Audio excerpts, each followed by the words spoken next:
And welcome into another episode of Tiger Territory, part of the Foul Territory Network, a Detroit Tigers podcast. I'm Kieran Steckley. With me, as always, is a man who is so secure, he pre-checks TSA. He is Cody Stavenhagen. How you doing? Doing well. If you don't have TSA pre-check, what are you doing?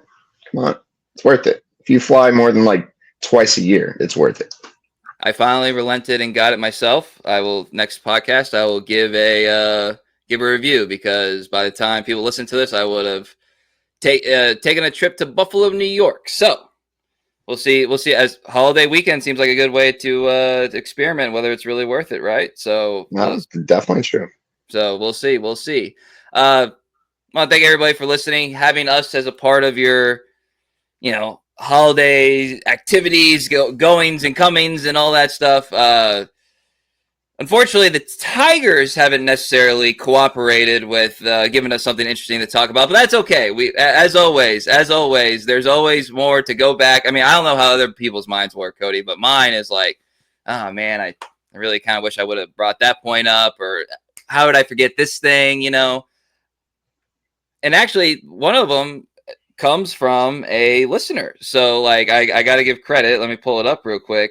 We talked last week, and I thought actually it was a really good discussion about, like, the starting rotation, like, taking form, and then kind of zeroed in on Jackson Jobe and through your sourcing, reporting, like, pretty adamant as things stand right now, like, Jobe's going to be, like, part of it, And I want to give credit here. Patrick McCulloch said, like, okay, but you got to, look at the innings pitched from Jackson Jobe. And we have talked about that a little bit, but we didn't talk about it in the context of, well, what are we even doing here if he's not going to be on the team exiting Lakeland? So thank you, Patrick.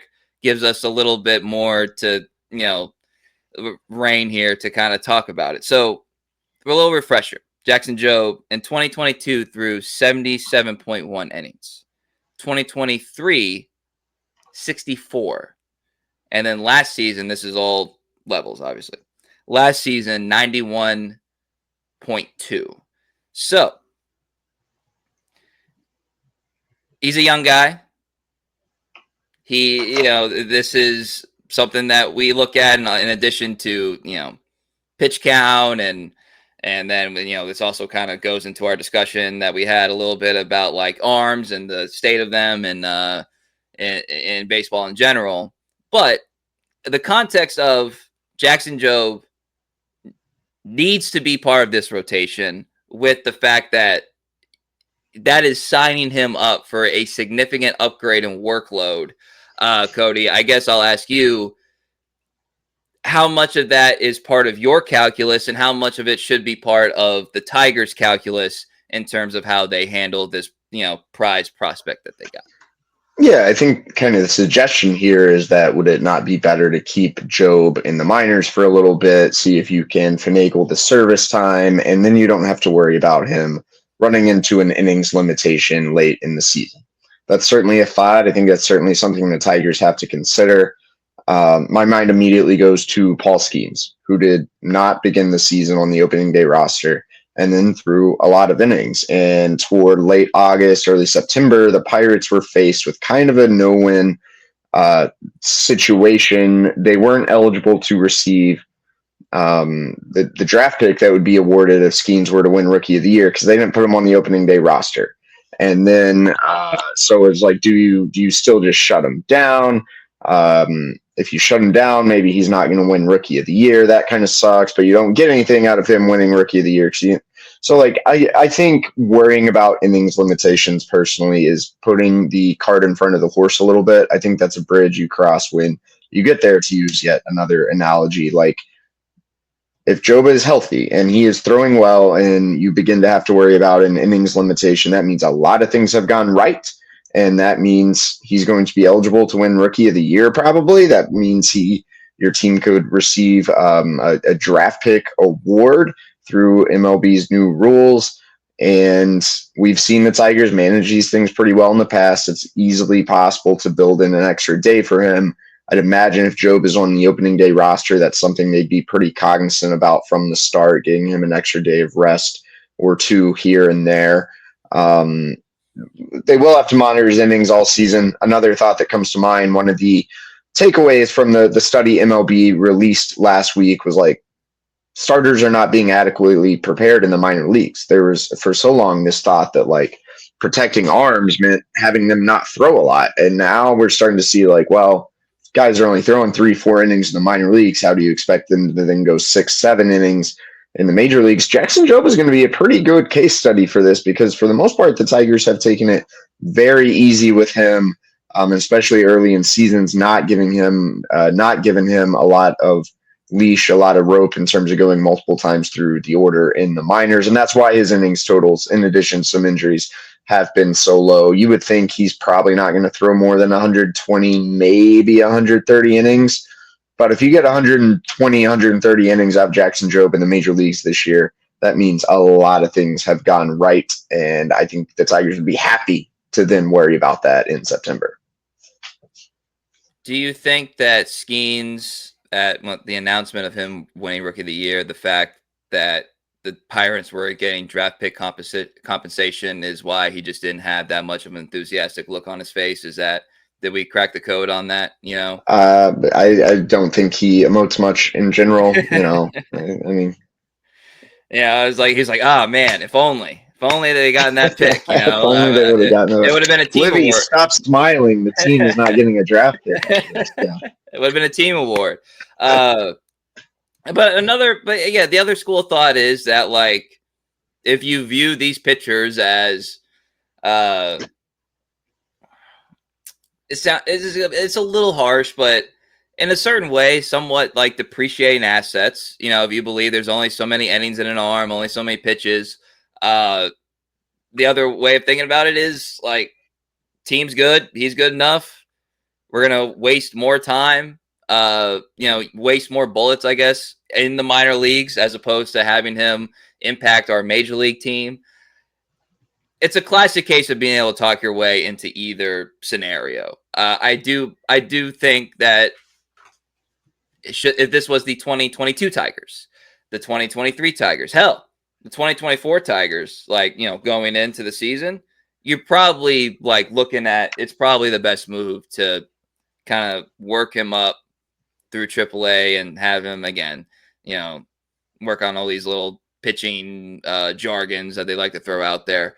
But now, again, I do believe that the stakes are higher, and the indications are that they believe that too, considering win division, AJ Hinch saying win the division, and then the fact that they brought him up last year, carried him into the postseason. It all lends itself to this facet. I do, however, want to predict. Sometimes around here, this time of year, we like to predict storylines from spring training. One of them will be, I don't want to talk about it from AJ. I don't want to give an innings limit, to Jackson, because I don't want him thinking about it while he's out there on the mound. That's 100% going to be said. AJ, I know you're listening, and I know you're smiling because you've already got that in the chamber. That first or second day of spring training, he's going to break that one out. So I mean, the bottom line is too, Cody, and I'm glad you brought it up. This is a good problem to have. This is a good problem to have for the healthy organization and the talent that is Jackson Jobe. And it's been a while since we had to do a Marcelo Meyer update. So if that tells you how excited everybody is about Jobe, I mean, that's it right there. You're not wrong. You're not wrong at all.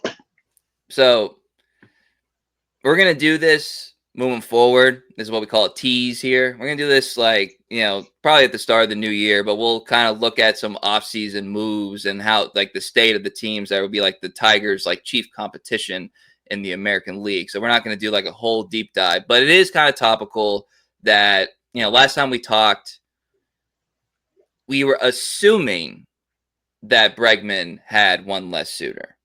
Now it's 99.99% sure that Alex Bregman has one less suitor because the Astros, after getting the brief stiff arm, if you believe the reporting coming from our colleague Katie Wu over there at Cardinals territory, not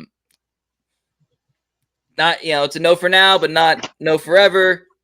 Houston didn't want to wait around, so they went and signed Christian Walker. What was it? 3 years? 360. 3 years, About 60. what I thought he would get. Yeah. Mm-hmm.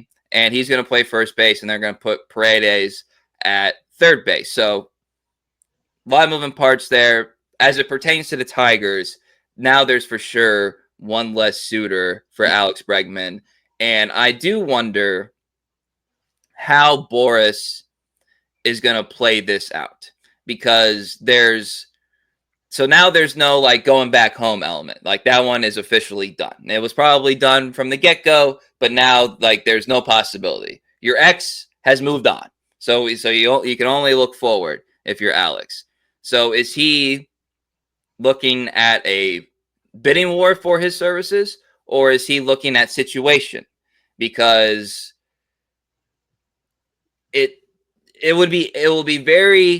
I'll be very curious whether an actual bidding war takes place, or if the contracts are more or less going to be in the same realm, and he kind of like Rookie will be doing, like he gets to kind of choose his situation more so than his contract, because the contract will kind of speak for itself here, take clauses and options and blah blah blah, because each one that we think, Boston, New York's, right, both of them kind of in there, and Detroit, like each one of them kind of present, I would say, like a viable option for what would be the more or less the last act of his career. So do you have a read on what this like market could be, what you think is like a likely way for it to play out? Not necessarily where he's going to sign, but sort of like the actions that lead to him agreeing to a contract.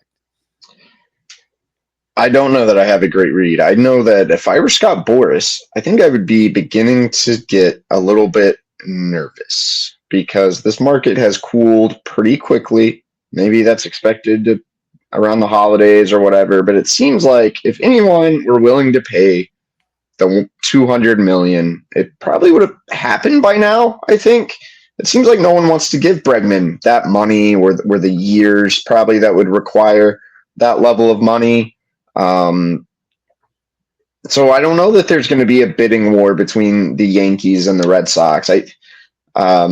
I think the Red Sox make a ton of sense. If I had to guess where he goes, that'd probably be my prediction right now. But it's some of the, I don't even want to call it reporting, rumors that are out there is like Cora likes him more than the front office likes him, stuff like that. I would be glad if I were Boston to have Bregman bang doubles off the Green Monster all day long. But like if an Arenado looms out there, in theory, he would be okay going to the Yankees or the Red Sox. So what if you're Boris, you're like, all right, well, Bregman's going to go to the Yankees. We're going to get them to pay up. What if they trade for Arenado? And then it's like, what if the Red Sox are lukewarm on him? Then, man, the Tigers, what if they can slide in with a nice discount deal, knock the years down, knock the money down a little bit? That could be a great scenario for Detroit. In some ways, things are shaping up maybe to the Tigers' liking, but we're going to see what the next step is here. And I think it all depends. Is one of these other teams going to be willing to kind of go all in for Alex Bregman? I don't know this for a fact, but I guess the sense the Tigers aren't going to do that unless kind of that next shoe drops. And could another team get in on this? Like, what are the Seattle Mariners doing right now? Why are they not more in this discussion? Is a question I have. Going to be a super fascinating thing to see how this market shakes up. And right now, especially how quiet it is, I wonder if this is going to turn into a longer process than we might have envisioned even around the time of winter meetings. Is it on the board that Bregman decides to do one of those Correa type contracts or Bellinger type contracts where it's 3 years? Years don't really matter because it's all about the opt-out clauses. Like, you throw out some Fugazi year number and some Fugazi salary number. Fugazi, that's a word. Yeah, and then you just like basically like we all understand what's going on here. Like we want you, we would love to keep you, but we also know what you're looking for. Like because remember Correa signed before 2022, he signed 3 years, 105. All right. And it had opt-outs after the first and second seasons. So again, former Astro, talk of the town free agent. That's what he ends up signing. And of course, like he's done the opt-out, and then he had the Giants thing. And we all know. So, like, is that in play for Bregman? Is that something that maybe, like, if you're going to say like the Tigers pounce, the Tigers pounce, like, is that the pounce? Is that the pounce move? Not necessarily. I'm sure they would love that. Yeah, I'm sure that's probably kind of what they're hoping for. If you're Bregman, like, if someone offers you, I don't know, 165 or something like that, like, is that really not good enough for you, man? Maybe even get up to 180. Like, I think I would take that rather than risk something. He's coming off a good year. It's not like he has to recoup any value. The Correa thing happened because I don't know, because other teams got desperate and signed Javi Baez before the lockout, and then the market just kind of crashed. Like, maybe the market for Bregman isn't as strong as we once thought it was going to be, or is it like intense that teams were going to bid up the value and stuff like that? But I think there's still interest, and he's still going to get a large payday versus the risk of signing one of these deals with some opt-outs, and you re-enter free agency and you're another year older. And let's say you take one of these 3-year deals with an opt-out and you go to Comerica Park and you don't hit for any power. Like, are you really, as much as I think he'd be a great fit for the Tigers, like, there's some risk factor involved there. I think if I were advising Bregman, I was like, dude, we're going to get you paid. It might take a little bit longer. Maybe you're not going to get $200 million, but we're going to get you a nice contract. I mean, and I think I don't think these, like, when the market has crashed, it's become a little bit of a bad look for Boris. I would have to think he's trying to avoid that happening with his bigger clients this year. And so far, he's off to a very good start, but we got a couple more big boys still on the board here. Yeah, I don't know if the Soto contract gets everybody to forget about any sort of market crashing. I don't know. That'd be something for like 2 years from now for us to revisit. But part of the desire for the Tigers to bring in Bregman is because, like, if you look at, because I do this every now and then, I just go and look at last year's roster, which for the most part is this year's roster, and you think, can't say that I would have guaranteed some sort of run in the playoffs, with what they were trotting out there. And that's a credit to everybody involved. That's a credit to AJ, staff, Scott making, pushing the right buttons, blah, blah, blah. But you still feel like there's room to upgrade this roster. And Bregman slides in there at a very natural spot. Because the American League, we've talked about this, although it is not top heavy, there's still a lot of what we could call contenders. And I know, like, a top 10 list in Major League Baseball really doesn't matter, like, at all, but Buster Only put out his top 10 this week. I think it was Thursday, maybe Friday. And I was like, I wonder if the Tigers are on here. Oh, no, they're not. No? You know who was on there? The Yankees. How outrageous. No, I'm just kidding. Who was on there was the Guardians, and I don't have it in front of me. I think they were like 6. And then at number 10 was the Kansas City Royals, who, I don't think anyone in Kansas City is scared of Detroit. I don't think anyone in Detroit is scared of Kansas City, right? I think that's like a good way to put it. And they notched out, like, the Red Sox and the Tigers for that 10th spot. And it just got me thinking, like, this is why there's like a longing for a Bregman type move, because, like, there's, as cool as everything last year was, it's still last year. I'm pulling it up right now as I talk. Cleveland was 7. I'll just read the top 10 right now. So number 1, Dodgers, yawn.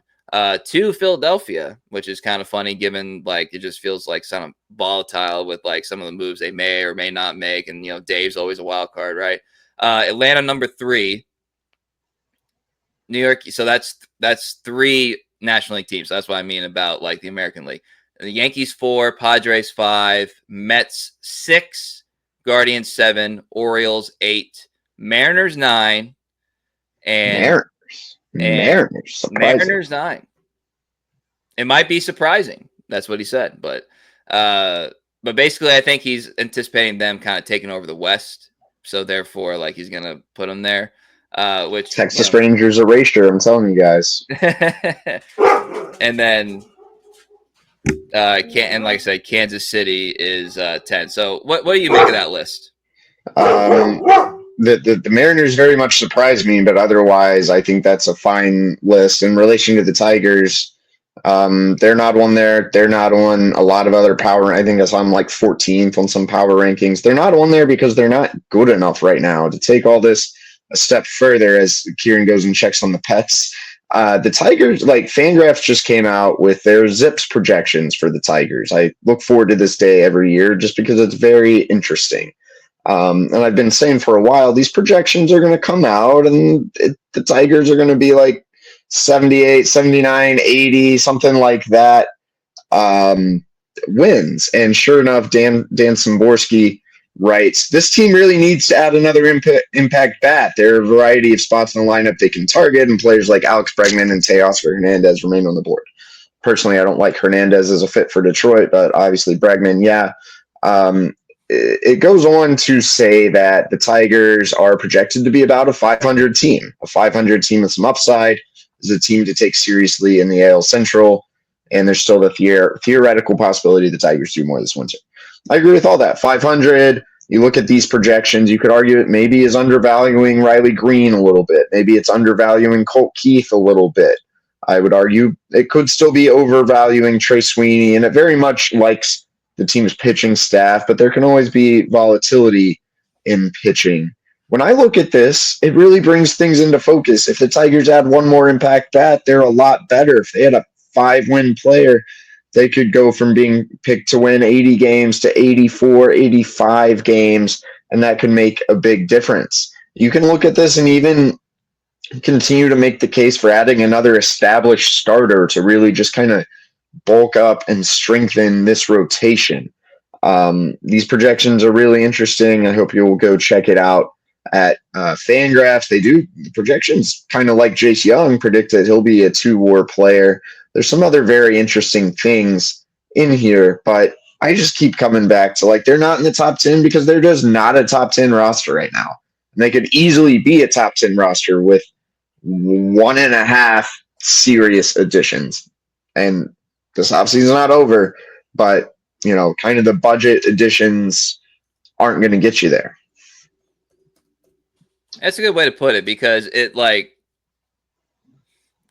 like, it's kind of like two statements that say different things, but they're also the same. So it's like the Tigers are close. If you just look at how far they got last year, you say, yes, the Tigers are close. And that almost lends itself to running it back, keep doing what you're doing. And in a way, you could say it's not like the most wrong approach to have. But you say, like, the Tigers are close to, they get one more bat, they can go here, then we're talking about something completely different. You know what I mean? So I like statements like that. The Tigers are close. Yes, they are close. But which version of that statement are you saying? And that's why, and we don't have to spend a whole lot of time on it, but that's why I was like, look, if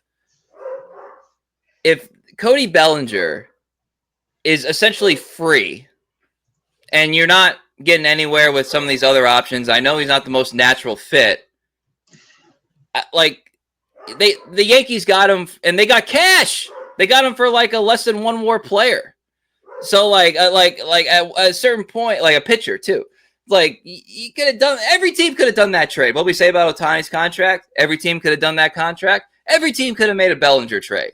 Like, you got an arm that, you know, that is worth less than 1 win above replacement, and you can get this guy who is going to give you a higher output offensively, you know, or a higher output and it be offensively. Like, Carpenter Insurance, anybody, give yourself the ability to be a little bit more optionality with some of your pieces in the lineup, and just like get you another lefty power hitter. Like, I know it's not like seamless, but to me, it still kind of makes you better. Like that kind of thing. Like I said, I don't want to spend a whole lot of time on it, but when I see like trade returns, I'm like, come on, man. Like, you could have done that. Like, you know, you know what I mean? It's like I get upset when I'm on like eBay and I'm like, oh, I don't want to. But this is how much I'm willing to pay for it. And then I see it went like $1 more. I was like, I could have paid that. Like, that's how I feel about some of these trades. But so diatribe over on that. The bigger thing when it comes to upgrading the roster and the Bregman conversation is, how do the Tigers view Jace Jung?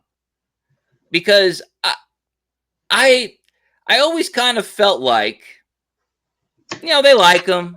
They see him for the prospect that he is. You're not really banking on Jace Jung. You're certainly not keeping it like keeping you from upgrading that position. He's not like a Torkelson type like presence, like the number 1 overall pick, the face of the rebuild, that kind of thing. But at the same time, like, if they're going to do next to nothing at third base, then I have to kind of reevaluate how I think they look at Jace Jung, who, he only had 79 at bats, 241. He was on base, 362. I got his like minor league numbers. He was a 377 on base in AAA, which is where he spent the majority of last season, obviously. Seems to be a slightly below average fielder. And I didn't see butcher, but that word has been thrown around. We've used it on this podcast before. I just felt like this, like if there was one of your first round picks that you weren't going to be worried about like superseding, it would have been Jace Jung. But if they're going to like go around Jace Jung to improve the roster, then it's like maybe they like him more than I thought. I don't know. I think that's still one of the great mysteries. I tried to get a sense of that at winter meetings, talked to both Scott and AJ about it, and I don't know that anything they said really like informed my view of how much they do or don't like him. They said, kind of gave the rundown of him as a player, like he has some things to improve, blah blah blah. We know he can hit, things of that nature. I do think it's a little bit of a mystery because we were coming off the season, he didn't play it all in the playoffs. You're starting to get this perception that like they just don't have a lot of confidence in him. But then you step back, and even his first taste of big league action, he was getting on base. This is a guy who really has hit pretty consistently throughout his minor league career at every level. We know this team loves its young hitters. Like, there's still some things that Jace Jung brings to the table that you probably wouldn't just want to pass up. And I think now that sounds like Cole Keith's going to get some time at first, like maybe that opens some time for Jace at second. And I tend to think that's still a better fit for him. But a lot of their decisions could indeed revolve around how confident they ultimately are in him and his future. Yeah, and like, as a Big 12 guy, like I'm rooting for the Big 12 guys, and so like I would like to think like, all right, here, if he was the prospect of his brother, that'd be awesome. But I'm not getting any real indications here from that, and so throw the lefty thing in with the beer, like that's why, like, half jokingly, kind of serious, said like, talk about Jace Jung at like winter meetings or whatever, because like I wanted to get some better perspective on it. And if you're not in love with Jace Jung and you have a playoff team that you want to win the division, then like the rest of the roster is not strong enough to, with real stakes, just kind of hope for Jace Jung, if that makes sense. And so like, I try to find like some alternatives, and like there, part of why this is so hard, there's just like not that many like options that you like, or B, that you think like the Tigers would like, and so like I was looking at free agents, I was looking at, and also if somebody plays third base, then like you play like one inning at first base, all of a sudden you're more of a first baseman. So it's like, how much is it really this, that, the other thing?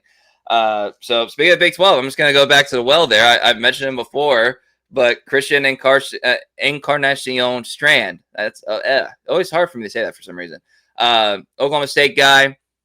he hasn't really gotten a lot of run in Cincinnati. And Cincinnati is another team, I've said this before, that I'm just like, I'm not really sure how they're trying to go about things.